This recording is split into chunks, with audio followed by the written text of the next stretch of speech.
नमस्कार दोस्तों, मैं आप सबका उन्नति एस्ट्रोवाला के YouTube चैनल पर हार्दिक स्वागत करता हूं। ये वीडियो मैं आज भृगुनंदी नाड़ी के ऊपर बना रहा हूं। इस पे एक चार्ट से संबंधित कुछ बातें आपसे डिस्कस करूंगा, जो हो सकता है कि आपने पहले कहीं और चैनल पे या आपने कहीं और से सीखी हो। लेकिन इस चार्ट से कैसे हम उन 3 क्वेश्चन जो मैंने यहाँ पर लिखे हुए हैं उनके बारे में हम देख सकते हैं। देखिए, सबसे पहले हम अगर भृगुनंदी नाड़ी की बात करें तो हम जुपिटर को लेते हैं, क्योंकि जुपिटर जो है या गुरु जो है वो जीव है।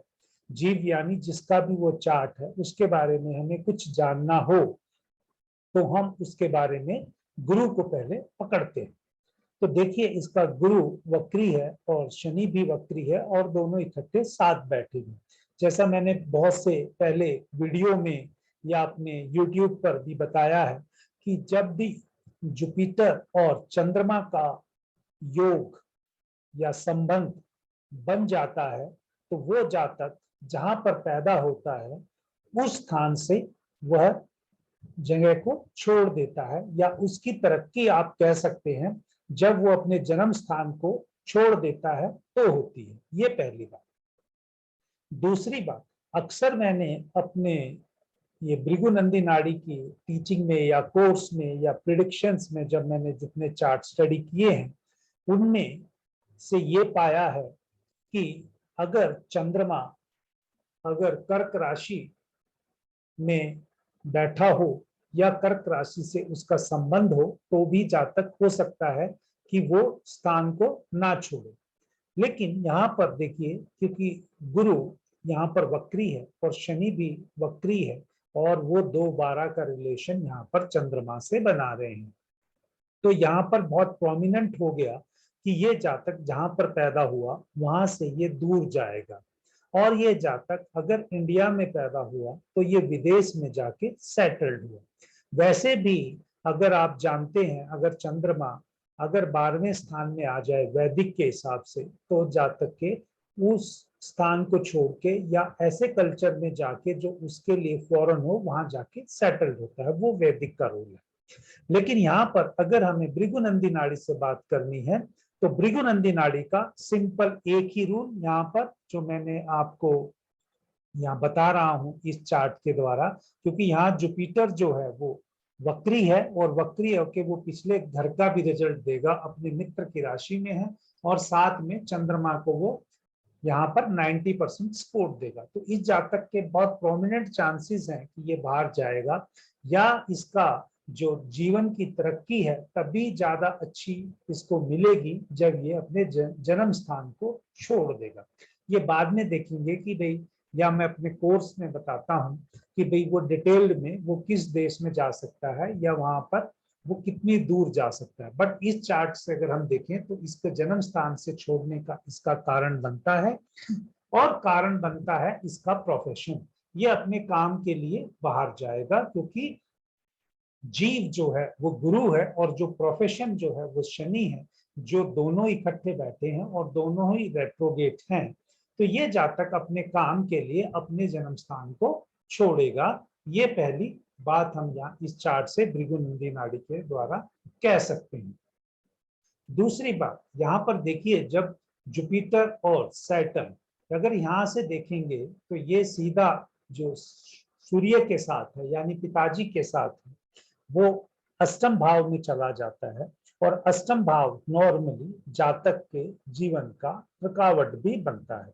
लेकिन अगर उस रुकावट को दूर करना है, उस दूर करने के लिए हम ये भी देख सकते हैं कि वो उसकी रेमेडी करे या उसको प्रति अपनी जिम्मेवारियों को निभाए, तो उसको वो ग्रह अच्छा रिजल्ट ही देंगे, तब बुरा रिजल्ट नहीं देते।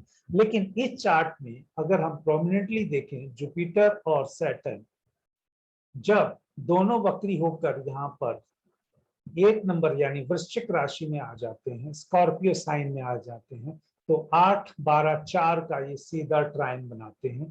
तो ये जातक ऐसा तय है कि जीवन में किसी ना किसी स्टेज में इसको चल के अपने पिताजी की सेवा करनी ही पड़ेगी। अगर वो सेवा इसको कितने साल की करनी है। अगर मैं ये देखूं यहाँ पर कहूं आप लोगों को कि आप ये जानना चाहते हैं कि कब प्रोमिनेंटली वो एक्टिवेट होगा, तो यहाँ पर मैं कह सकता हूँ इसका 40वें साल में वो एक्टिवेट हुआ, और 40वें साल में एक्टिवेट हुआ। और आप ये भी देख सकते हैं कि इस जातक की जो शादी है, क्योंकि शुक्र भी गुरु से अष्टम में है, यानी वो एक रुकावट है, इसकी अर्ली मैरिज नहीं होगी। क्योंकि जब भी हमने देखा है शुक्र और गुरु का संबंध हो जाता है तो शादी जल्दी होती है, लेकिन जैसे ही गुरु का संबंध शुक्र से हो जाता है तो शादी में अवश्य देरी होती है। तो यहाँ पर हम ये देख सकते हैं सेकंड पॉइंट में कि ये जातक का पिताजी से सेवा करना है, और साथ में हम ये भी कह सकते हैं इसके पिताजी पैसे वाले होंगे, पिताजी का अपना अच्छा स्टेटस होगा फाइनेंशियल। और ये जातक अगर विदेश में है और पिताजी इसके मान लीजिए जहां पर इसका जन्म स्थान हुआ है वहीं पर है, तो इसको अपने पिताजी की सेवा वहां पर आके उस दौरान करनी पड़ेगी। कितने साल तक करनी होगी वो हम इसमें प्रोग्रेशन या ट्रांजिट के द्वारा हम भृगुनंदी नाड़ी में भी वो निकाल सकते हैं।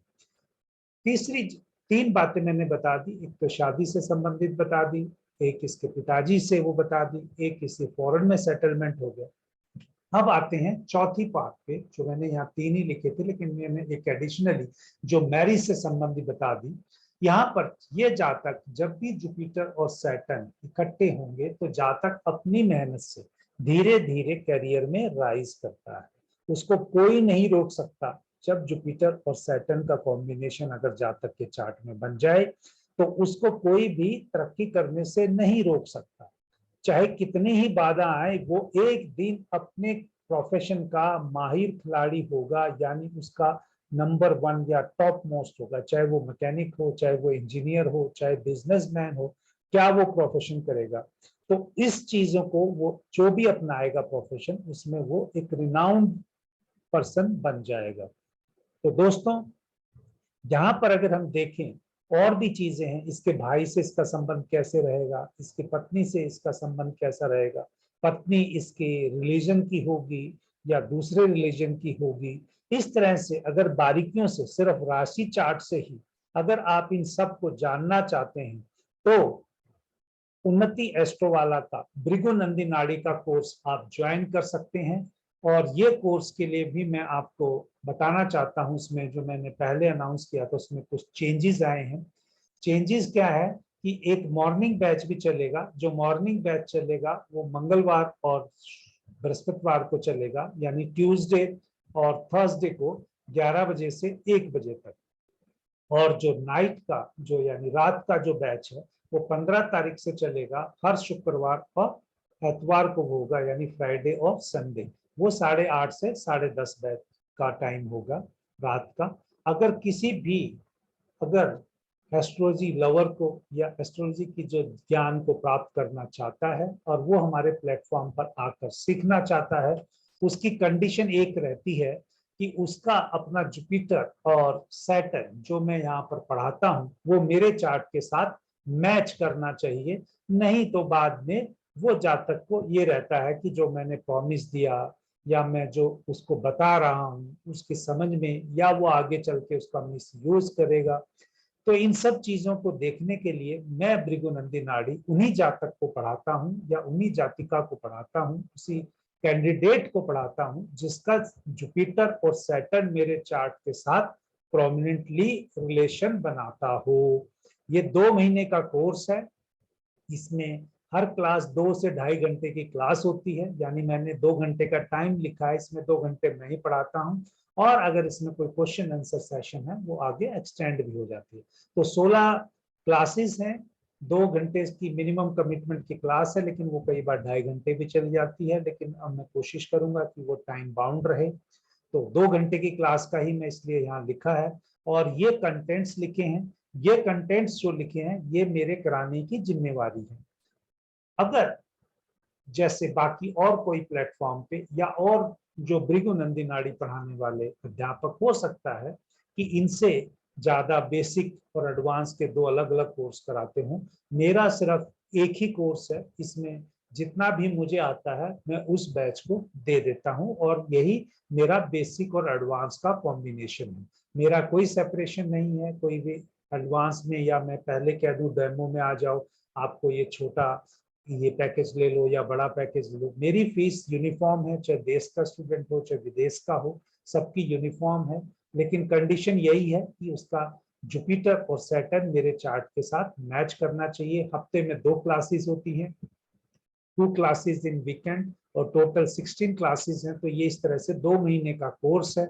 और ये जैसे अगर वो 14 जुलाई को स्टार्ट हो रहा है, तो ये अगर मान लीजिए 14 सितंबर तक ये कोर्स खत्म हो जाना चाहिए, या कोई अगर एक आधी क्लास ऊपर नीचे होती है तो 20 सितंबर तक ये हर हालत में कोर्स खत्म हो जाना चाहिए। ये मेरा कमिटमेंट रहता है। तो दोस्तों, अगर आपको मेरे YouTube चैनल पर कुछ कंटेंट्स या कुछ इंफॉर्मेशन औरों से अलग मिल रही है, तो इस चैनल को प्लीज सब्सक्राइब कीजिए, आगे अपने दोस्तों में फॉरवर्ड कीजिए, और अपने फीडबैक भी इन 2 नंबरों पे दिए हुए पे आप मुझे दे सकते हैं। तो और किसी को जुड़ना हो तो फीस मैं पहले ही कह रहा हूँ मेरी यूनिफॉर्म रहती है। ये 2 बैच चलेंगे 14 तारीख से और 15 तारीख से। 14 तारीख से जो बैच चलेगा मंगलवार और बृहस्पतिवार का, ये दिन का बैच है, और जो 15 तारीख से चलेगा शुक्रवार और इतवार का, ये रात का बैच है। अगर कोई आपको और कोई क्वेश्चन हो तो मैं यहाँ पर इस पर्टिकुलर वीडियो में यहाँ पर वो कमेंट्स को ऑन रखूंगा। अदरवाइज जिन्होंने अगर कोर्स को ज्वाइन करना है वो डायरेक्टली इन नंबर्स पे आप अपना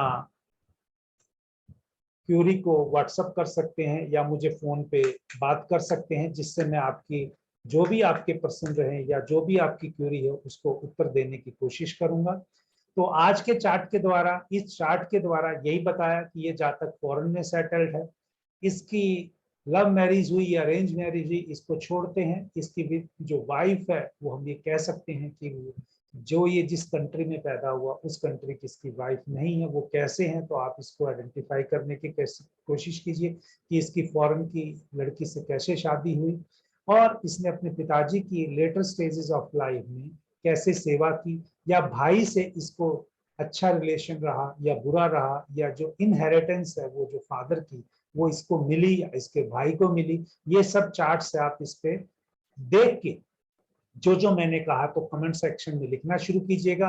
अगर आपको भृगुनंदी नाड़ी उन्नति एस्ट्रोवाला के प्लेटफॉर्म पे पढ़नी है तो इन नंबरों पर आप ईमेल कर सकते हैं, इस ईमेल आईडी पे ईमेल कर सकते हैं, या इन 2 मोबाइल नंबर पर आप मुझसे संपर्क कर सकते हैं।